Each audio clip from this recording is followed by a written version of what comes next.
This is actually like the size of my face. Isn't that crazy? 怪就怪天气，像曾哭过的旧电影，那些是非对错留下的痕迹。 Good morning, my lovely human beings. It is currently 5 a.m. I just arrived in Taiwan a couple of hours ago. Honestly, I haven't slept, but I'm currently getting ready right now because I have a couple of students that I'm onboarding into our Ultimate Ivy League Guide program. I think the one thing that can be a little bit stressful about traveling sometimes is that I end up taking meetings at really absurd times, like honestly sometimes like 3 a.m., 2 a.m. So I don't get the most sleep, but what makes up for it is this wonderful sunrise. First sunrise in Taipei, absolutely beautiful. I'm onboarding 3 more students this morning. For each student, I make them a personalized success plan just to outline what their main bottlenecks are, how we're going to help them moving forward, and then also exactly what their narrative for their application is going to be. I'm honestly pretty sleep deprived right now, but for every single student, I want to make sure that I show up. So I never miss one of these onboarding calls, no matter where I am, how I'm feeling, what I'm doing, I will always show up. First stop in Taiwan and we're already at a gas station. Oh wow. Guys, look at all of this like interesting ramen. Okay, wait, yogurt milk? Loki might cop one of these. Every time I travel, I always try to look for something with probiotics because honestly, like I have gut issues, guys. Hello again, everyone. So I am actually in the middle of onboarding some more students. I just onboarded one. I'm about to onboard another one in about 7 minutes. But the reason why I'm actually here in Taipei is because one of Harvard's organizations actually selected me to lead a college interview workshop for international students. And because I work with so many international students, I know that curriculum about interviews is kind of lacking in the academic structure of a lot of international schools. So I'm really excited today to give a presentation going over what admission officers look for, what exactly do you need to do to master your college interview, and then I'm conducting I believe it's 4 hours of mock interviews. And all of these students are flying across different places from Taiwan to be here for this conference and learn about leadership, college admissions, and just overall doing extracurriculars as well. I don't even think they understand how much I care about them. Like yesterday, I had a pretty tough day. I was just really stressed, overwhelmed. I didn't have much sleep. But I went out and I walked 2 miles round trip to get some of my students their favorite snacks to make sure that they weren't hungry. And they sent me a video after of them saying thank you. And it just made my day. I think that I care so much about students that I take on very much of a motherly role whenever it comes to mentoring students. I feel like that comes from just my childhood and how I raised my younger sister for most of my life. I think the only downside about this though is that I end up caring so much for other people that I sometimes neglect my own health. So that's something that I'm trying to be more intentional about moving forward. It is very hard for me. I don't know why to just like care for myself. And I think it's because I spent my entire life growing up caring for other people. And so I never gave myself the opportunity to receive care and especially receive my own care. So I think that's something that I want to get better at moving forward. But overall, I'm about to onboard a student in a minute. So I am really excited to talk to some students today about interviews and really share that curriculum and make sure that they get all of the support that they need. I've been able to get myself in a lot of rooms with admission officers. I've talked to Harvard admission officers, Duke admission officers, and this is everything that I've compiled about what you need to know about interviews if you want to get into top schools, if you want to get internships, if you want to get jobs. There is a system to it, and by the end of this presentation, you will be able to learn that system and hopefully ace your next interview. help these students get into top schools, so this can be you as well. We're going to go over how to do that, and today you'll be able to practice. Okay, so I'm here with Kyle, who is a high school student in Taiwan. So what's like your biggest thing that's on your mind with applications? How to write an essay that actually shows ourselves that we're looking. To get your essay to stand out, it's all about making sure it's very streamlined. What you want to do is think about one or two, maybe 2 to 3, actually around 2 to 3 core values that you really want admission officers to know. And then think about what experiences or anecdotes from your life will best allow you to communicate those values. The introduction, you want to put them right into the moment. So have a hook that puts them right into the moment. A lot of vivid imagery. You can use dialogue. You can start with a really intriguing sentence. And then after that, the structure you want to follow is talk about the context before some type of shift. And then you have a turning point. And then after that, you explain what actions you took as a result of that turning point, or what's the realization you made and what you did after that. And then your conclusion should be forward looking. So everything about okay, given all of these lessons that I've learned, how am I going to move forward with it in the future? Admission officers, they will take, maybe 2-3 minutes to skim your essay. And if you put too many things in there, then they're not going to understand what's the main takeaway. You should be able to summarize your essay in 1 sentence. I think what you can do is, it seems like relationships and bridging relationships is one of the main things that you're interested. Relationships is one of your biggest values. I would base your entire application off of that.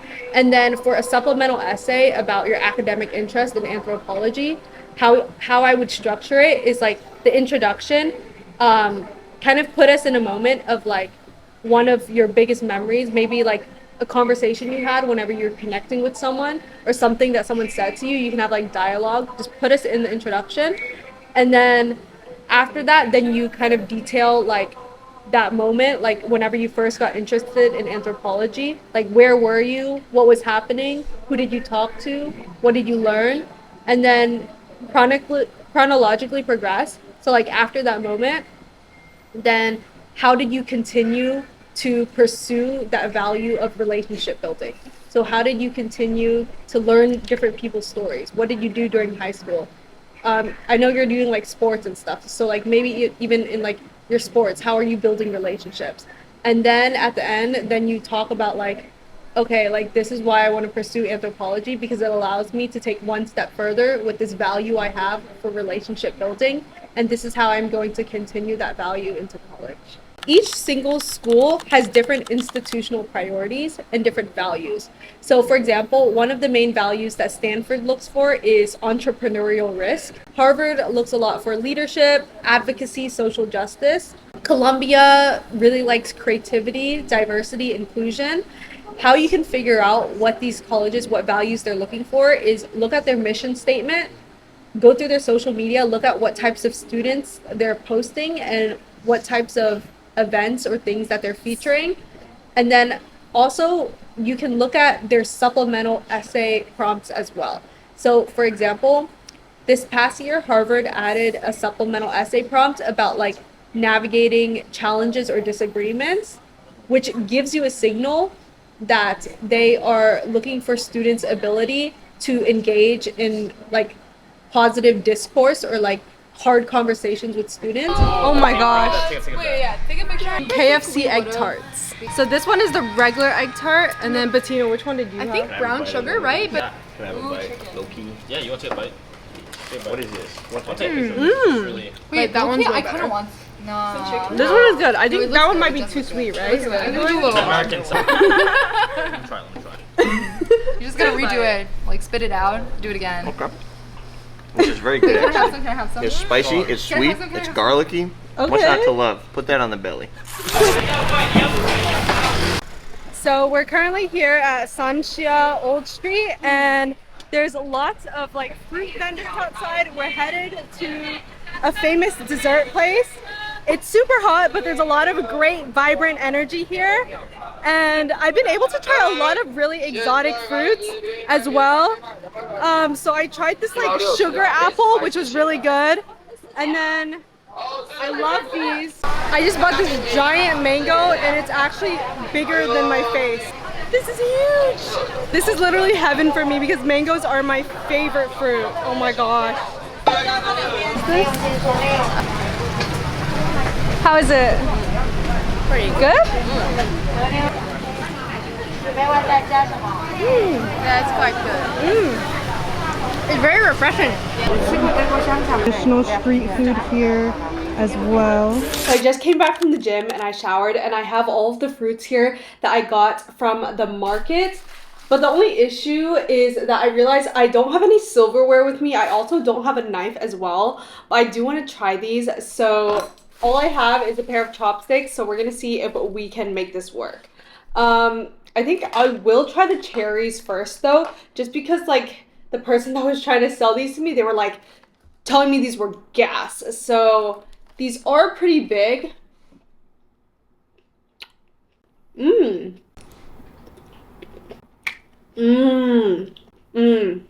That man did not lie. These are pretty good. It's big. It's huge, right? I'm really excited to try this like super big mango that I got though. Like this is actually like the size of my face. Isn't that crazy?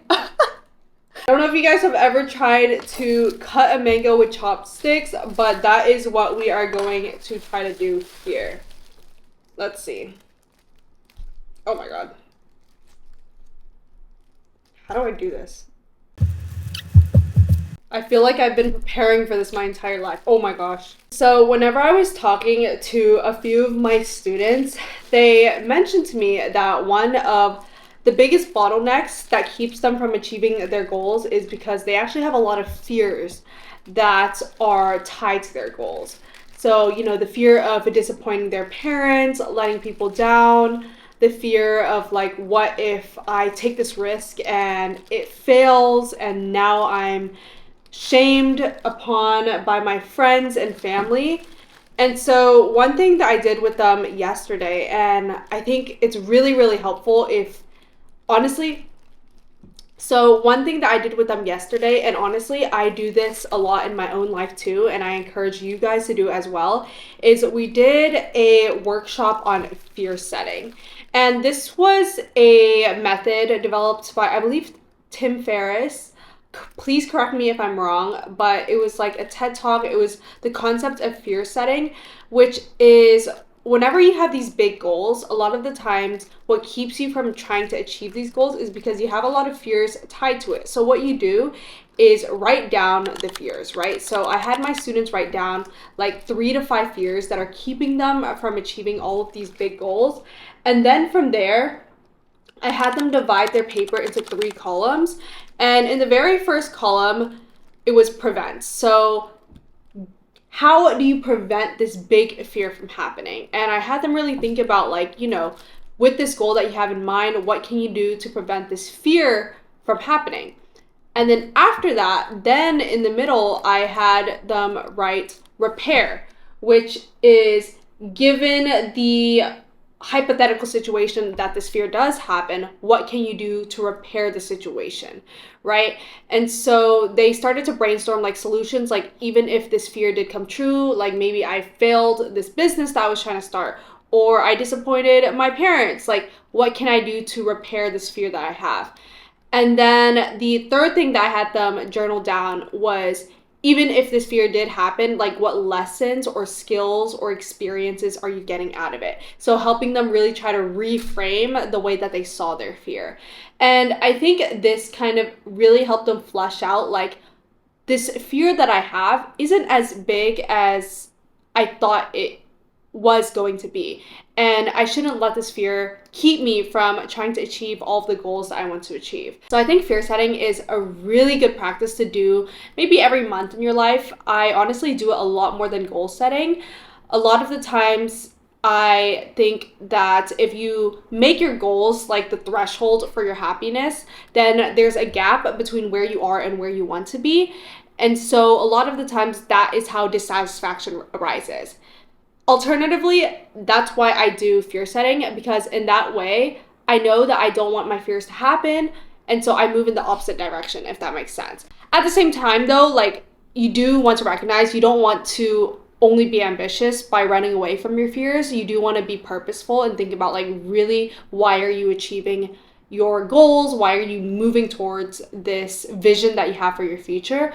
But I do think that fear setting is a really good practice whenever it comes to, you know, really taking that first step for a big goal. Because a lot of the times you don't want to take that first step because you have this huge fear that something's going to happen, things are going to go wrong. I peeled some of this huge mango. I think I'm just going to try to eat it. Because I literally don't have any spoons with me at all. Like, I don't even have a plate. I'm using this plastic bag. Okay.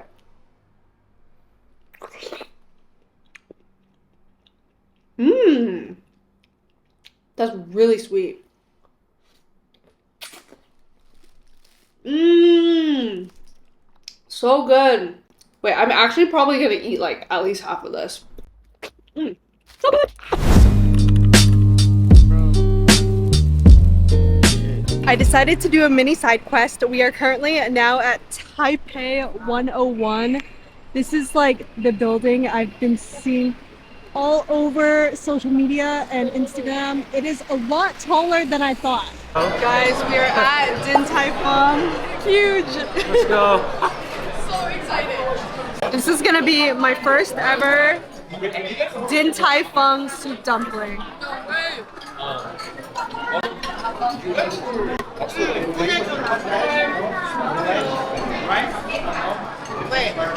my god. Unreal. Din Tai Fung's chocolate dumplings. Wow. Oh my god. It's so good. Really rich stuff. Mmm. That's Wow. Okay, we're currently here at Taipei 101 at the very top. Oh my god. So it's currently my last day in Taipei. I just Uber ate myself some food for dinner. It's like 9 p.m. and I actually decided that I'm leaving 2 days early. The reason why is because I've actually, like, honestly, every single day for the past like 10 days, I've been waking up at 4, taking meetings between 5 to 9, just like onboarding students, business meetings, doing work. And then from 9 a.m. to midnight, I've been running this conference for high school students here, making sure that they understand the interview process, making sure that their presentations are good, mentoring them, helping them with leadership skills. And it's honestly taken a really significant toll on my health just because I haven't had enough sleep, and then I've just been like overstressing myself. I'm honestly a little bit stressed because I already know that whenever I get home, like the second my plane lands in like an hour, I have to onboard a few more students into the program. I have a group coaching call, and then for like literally the next week, I'm super busy with filming content, and lots of things are happening in the business right now as well. So that's like the reality of trying to balance a bunch of things at once, whether that is, you know, this business, which I love, and then content at the same time, which I also love, and then mentoring students, which I also love. And so it's like I have all of these passions, but trying to do it all at once has been a little bit overwhelming. But at the same time, I know that these are the things that I have to give up, such as like mental freedom, in order to pursue this purpose that I really want to carry out, which is being able to impact as many student lives as possible, being able to build this business, being able to carry out this vision that I want for Ultimate Ivy League Guide. So that's something that I'm still trying to like reconcile. Like maybe in a future vlog, I'll tell you guys like if I come to a really good solution for it. If I don't prioritize my health and my well-being, then I can't show up for my team. I can't show up for you guys. I can't show up for my students. And I think that's really important for me to do. Anyways, I got a bunch of food, so I'm super excited to eat all of this food. This is actually like, okay, I'll show you guys. We got some braised beef here, eel. I got a side of eel just because like low-key I was craving eel. And then veggies, and then egg, and then miso soup. I will be eating, honestly, probably all of this tonight as well. And then persimmon. And then also a bunch of passion fruit, which are some of my favorite foods. But thank you so much, guys, for tuning in. This is a little glimpse of my life, the reality of trying to mentor students and travel and take on meetings and, you know, just be a 21-year-old at the same time. I am still trying to figure things out as well. Life is not always perfect. I failed so many times, but just because I failed doesn't mean I'm a failure. You only are a failure if you failed and you decide to not get up and keep going. And so I'm going to get up, I'm going to keep going, I'm going to move towards this vision. I want to be able to empower you guys, inspire you guys, and carry out this huge vision for Ultimate Ivy League Guide to impact as many students as possible, whether that's in the US or international. I love you guys so much. Stay tuned for my future adventures. Bye!